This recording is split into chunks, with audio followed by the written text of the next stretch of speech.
Tiempo con Dios es un momento para fortalecer tu espíritu y escudriñar la palabra. Vive ahora Tiempo con Dios.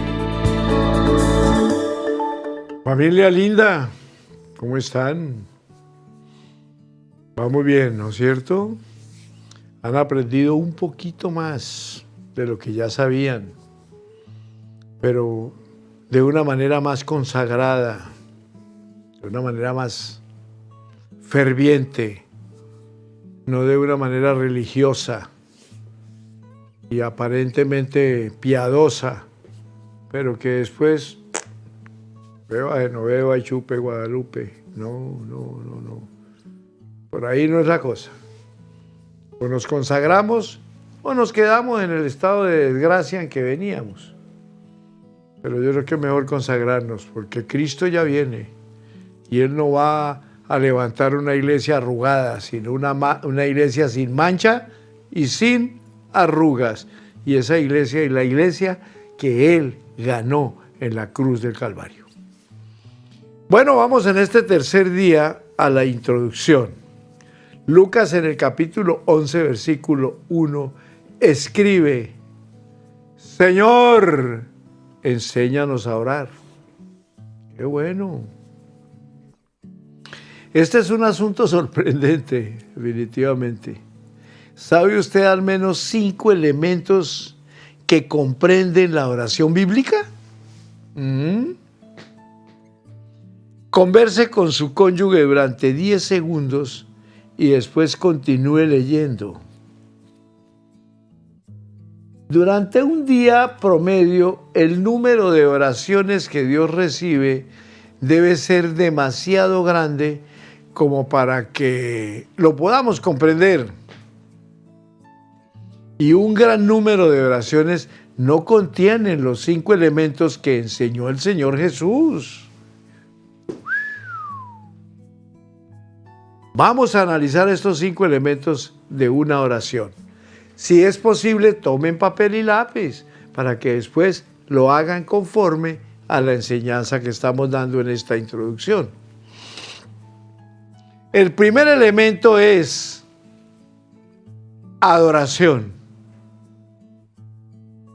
Jesús comenzó su oración modelo diciendo: cuando oréis, decid: Padre nuestro que estás en los cielos, santificado sea tu nombre.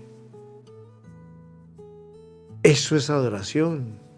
La oración incluye adoración y alabanza a Dios por lo que Él ha hecho y por lo que Él es. Pero esto no se puede volver un rezo.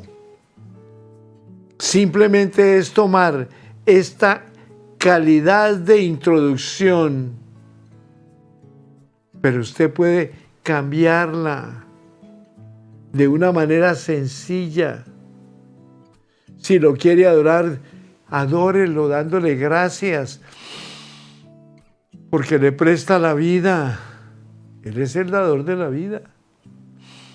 Siempre mirando al cielo, porque no se despertó en un parque tirado, sino en una cama muy bien acompañado, en un lugar muy seguro. Y hay muchas cosas por qué adorarlo, porque Él es el primero, Él es el último, Él es el principio, Él es el fin, Él es el alfa, Él es la omega, Él es el eterno yo soy. Adórelo, reconózcale la grandeza de su amor y de su misericordia que ha tenido con usted, como la ha tenido conmigo. Entonces, la oración incluye adoración y alabanza a Dios por lo que Él ha hecho y por lo que Él es. Segundo, el segundo elemento de la oración es la acción de gracias. ¿Cómo no? Pablo dijo: exhorto ante todo a que se hagan rogativas, oraciones, peticiones y acciones de gracias por todos los hombres. Primera de Timoteo 2:1. ¿Qué es lo que ustedes tienen que agradecerle a Dios como parejas lindas que están en sintonía de tiempo con Dios. Entonces, pregunto, ¿qué tienen ustedes como parejas para agradecerle a Dios en este momento? Piensen en esto y conversen. Y luego denle gracias a Él. Claro que sí. El tercer elemento es la confesión.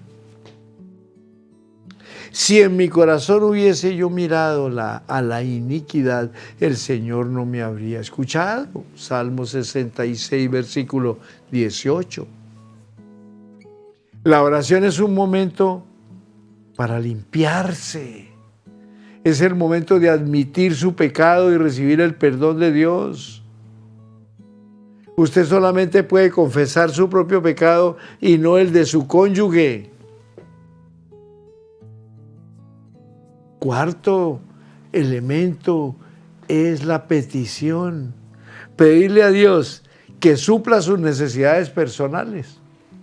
Pablo enseñó que sean conocidas vuestras peticiones delante de Dios en toda oración y ruego. Filipenses, capítulo 4, versículo 6. ¿Qué es lo que usted necesita en este momento y qué tiene que presentarle a Dios? El último elemento es la intercesión. Orar por otros. Pablo solicitaba orar por nosotros. Segunda de Tesalonicenses, capítulo 3, versículo 1. ¿Tienen ustedes como pareja una lista de las personas por quienes deben orar? Si no la tienen, piensen en hacerla. Deje un espacio a cada nombre de su lista para escribir la respuesta de Dios. Haga que los otros sepan que ustedes están orando por ellos. La oración puede marcar una gran diferencia en su vida y en la vida de otros. Yo nombro cuando estoy orando a todas mis hijas, mis nietos, mis bisnietos, mis yernos y toda mi parentela con nombres propios. Y le cuento, me deleito haciéndole. Después oro por la iglesia, por los pastores, por nuestro pastor general, el reverendo José Satirio dos Santos, su esposa Naira Andrade, sus hijos, Sulamita, Eliseo, Joseito, su yerno Jorge, sus nueras, sus nietos, sus bisnietos, tataranietos, hasta 1000 generaciones y más. Eso es interceder. Entonces, en este último elemento que es la intercesión, veamos cómo Pablo lo presenta recomendándonos orar por nosotros. Segunda de Tesalonicenses 3:1. ¿Tienen ustedes como pareja una lista de las personas que quieren, por quienes deben orar? Si no la tienen, piensen en hacerla. Deje un espacio al lado de cada nombre de su lista para escribir la respuesta de Dios. Haga que los otros sepan que ustedes están orando por ellos. La oración puede marcar una diferencia, una gran diferencia mejor en su vida y en la vida de otros. Si lo hacen, que el Señor les bendiga. Entonces, mis amados, el Señor Jesús entró una vez y para siempre en el lugar santísimo.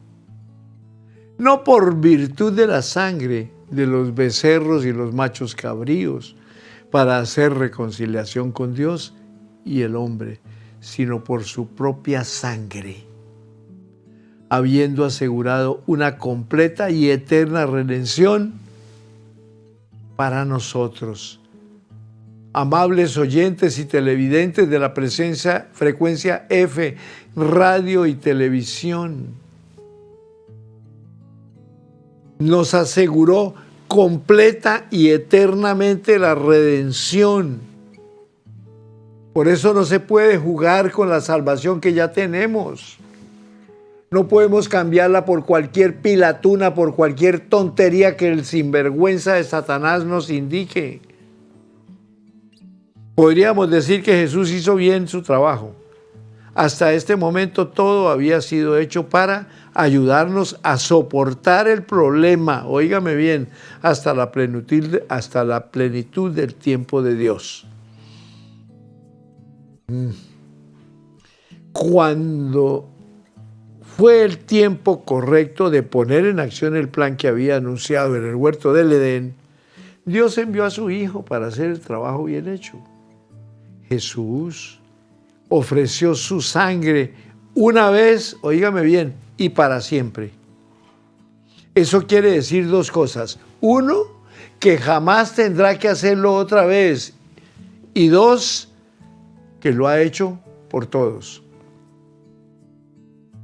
Bajo el Antiguo Testamento, bajo el Antiguo Pacto, los pecados de la gente eran cubiertos, pero no se tenía liberación de las consecuencias del pecado.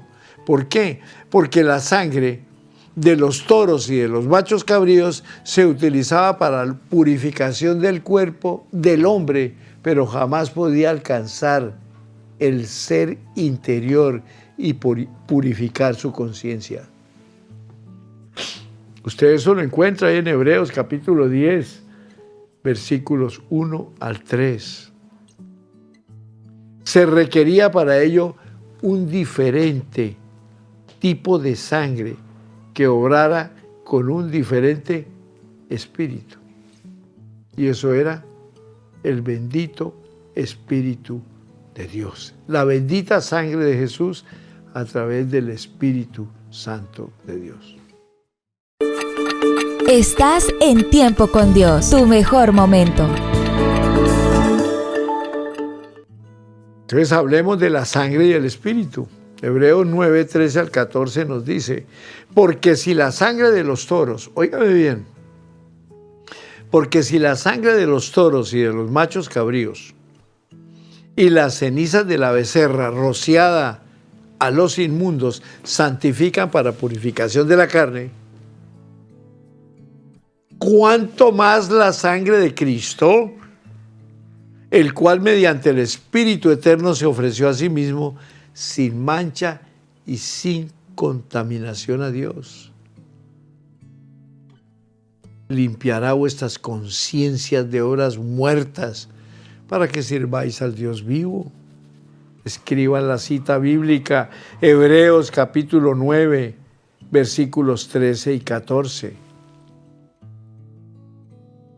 Note que Jesús ofreció su sangre por el Espíritu, el cual obra juntamente con ella, y el Espíritu Santo que había sido prometido no podía ser derramado en el día de Pentecostés, sino después de que la sangre fuera derramada en la cruz del Calvario.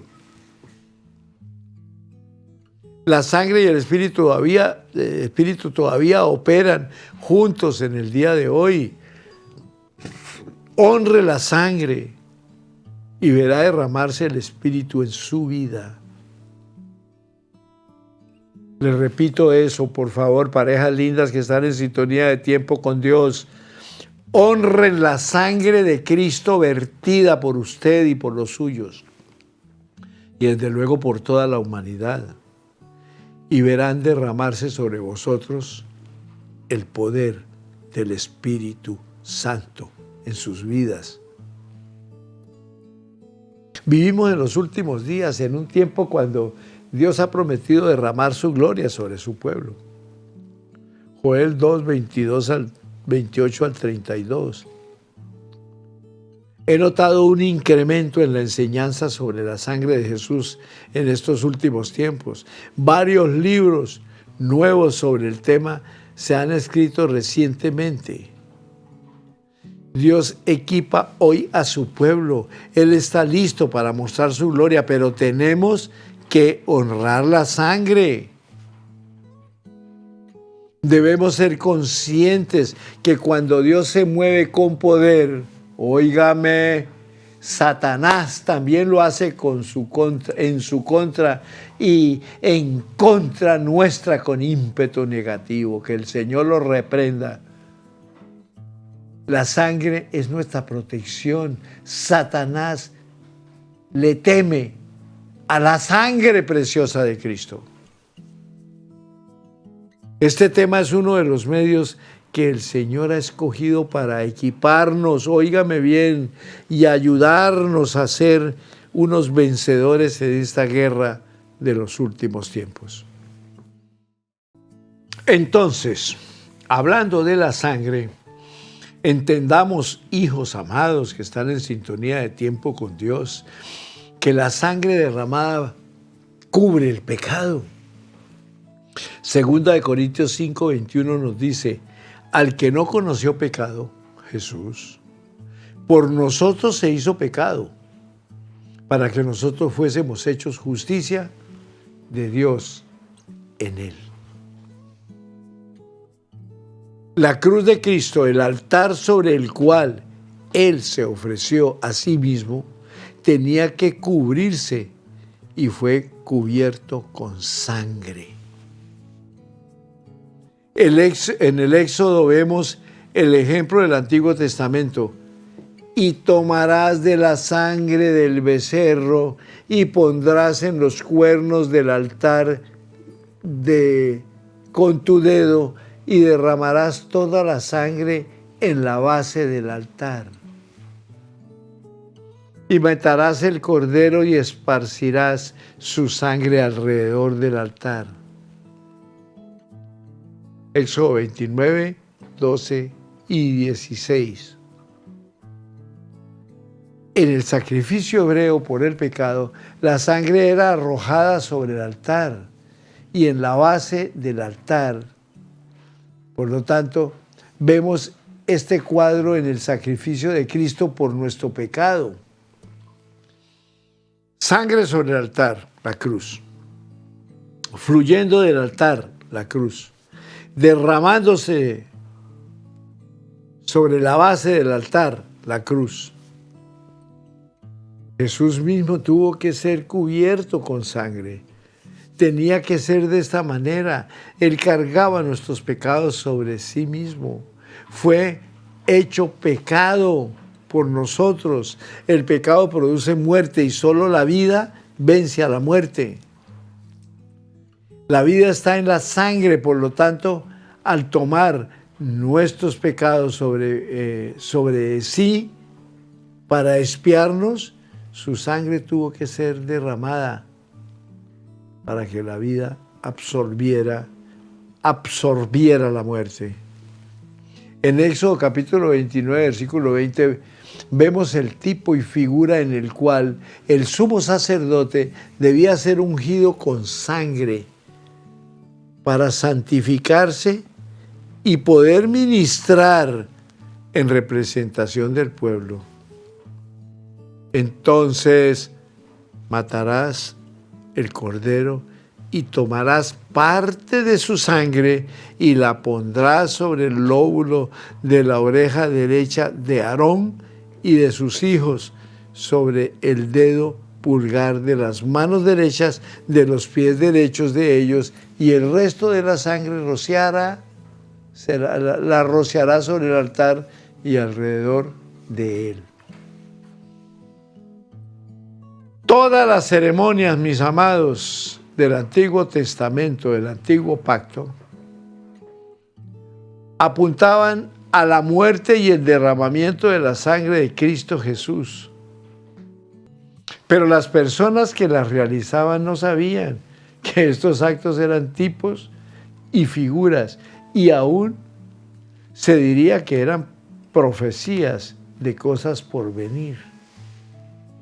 Dios conocía su propio plan, pero la Biblia lo llama el ministerio oculto por los siglos y generaciones de los ángeles y de los hombres, pero ahora revelado a su santo pueblo, los santos como lo dice Colosenses capítulo 1, versículo 26. Estás en Tiempo con Dios, tu mejor momento. Siguiendo con el tema, si Satanás lo hubiesen sabido, ay papá, estaríamos mostrando el lado flaco. Sin embargo, cuando estamos entre cristianos maduros espiritualmente y maduros en entendimiento, hablamos una más alta sabiduría, el conocimiento del plan divino que había sido previamente escondido, pero no es la sabiduría de este mundo o de este siglo, ni de los líderes, de los gobernantes de este siglo, quienes se envanecen y perecen, sino que estamos establecidos en la sabiduría de Dios, una vez escondida de la comprensión humana y ahora revelada a nosotros por Dios, sabiduría que ideó y decretó desde antes de los siglos para nuestra glorificación, para levantarnos a la gloria de su presencia. Ninguno de los gobernantes de este siglo o de este mundo percibió, reconoció, comprendió esta sabiduría y este misterio, porque si lo hubieran hecho, nunca hubieran crucificado al Señor de gloria.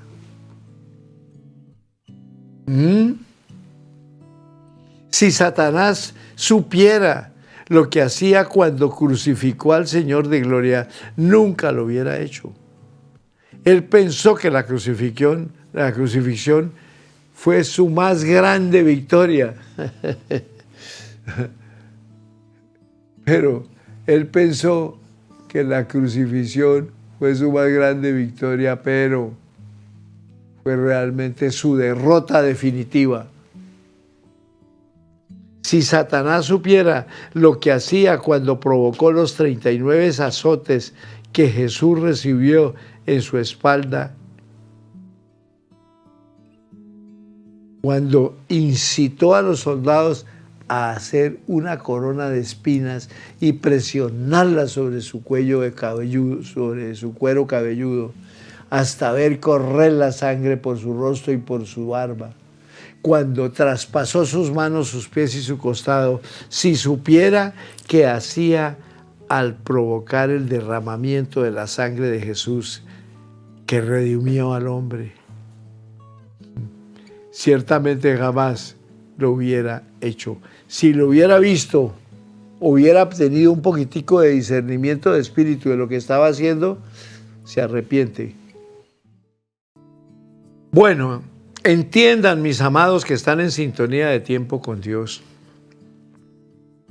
¿por qué y con razón Satanás odia y detesta la sangre y le teme, que es lo mejor? Y esto es público para que llegue a todo el mundo que escuchen estos temas de Tiempo con Dios. Al diablo no hay que temerle, a él hay que desterrarlo nombrándole la preciosa sangre de Cristo Jesús, pero para eso tenemos que tener autoridad. ¿Y en qué consiste la autoridad, pastor? Sencilla. La autoridad la tenemos cuando permanecemos en santidad.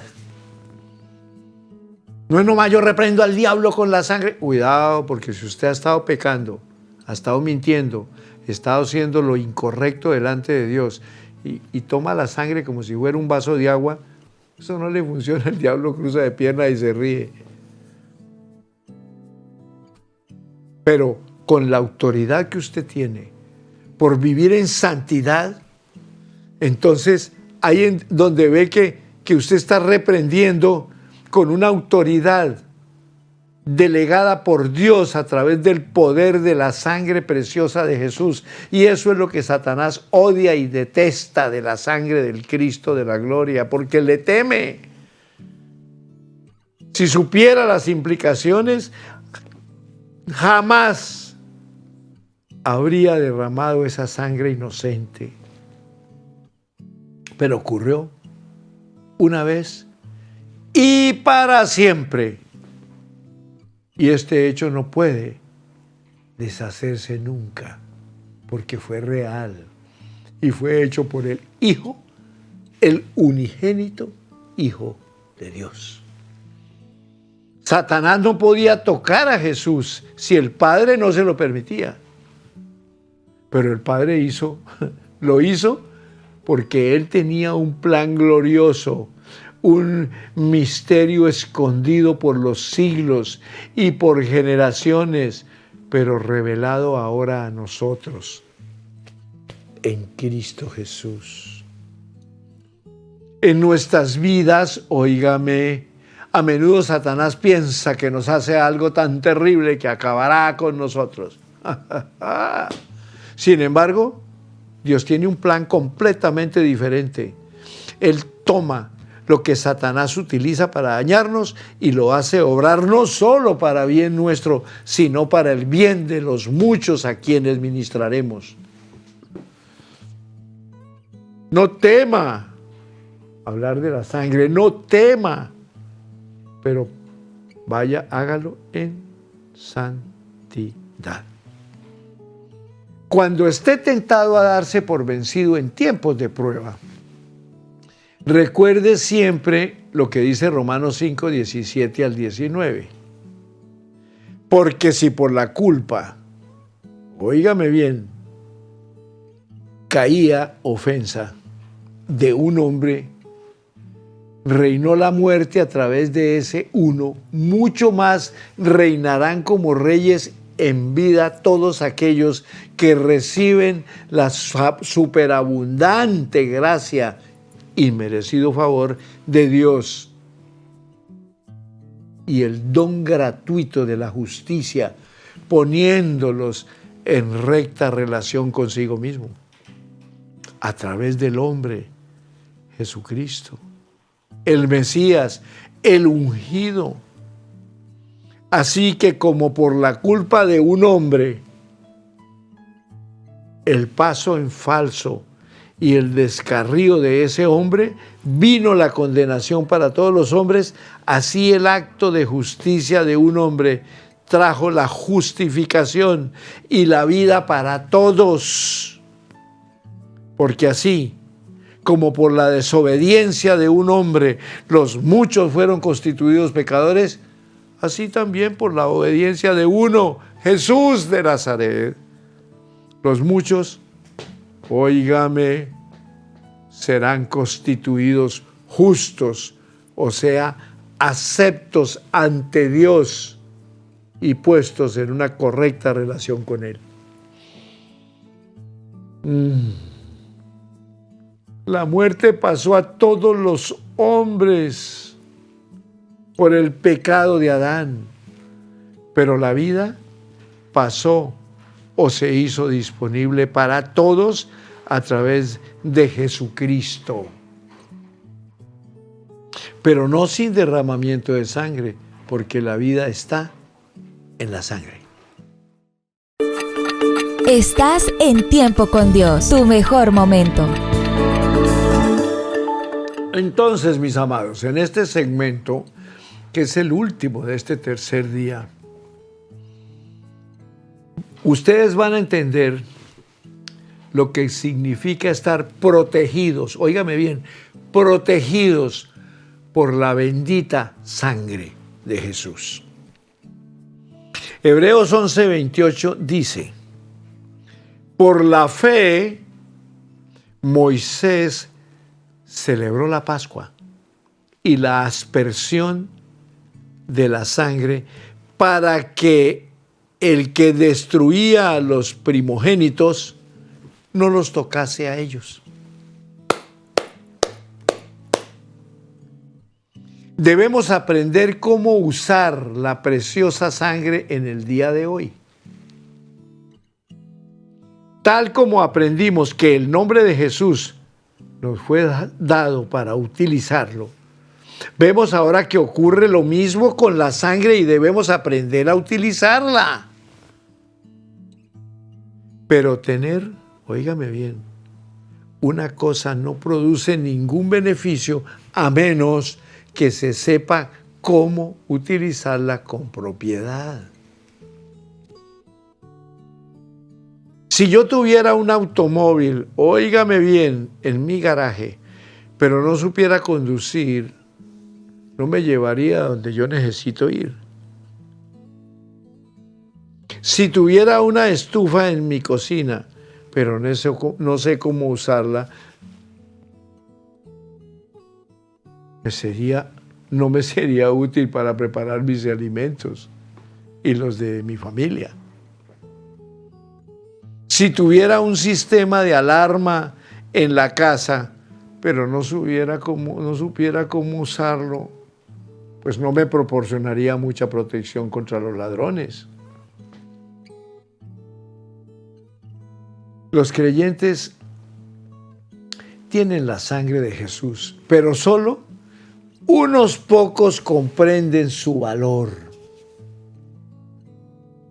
Pocos saben cómo usarla en su vida cotidiana para obtener provisión, para protegerse a sí mismos y proteger a los que le pertenecen.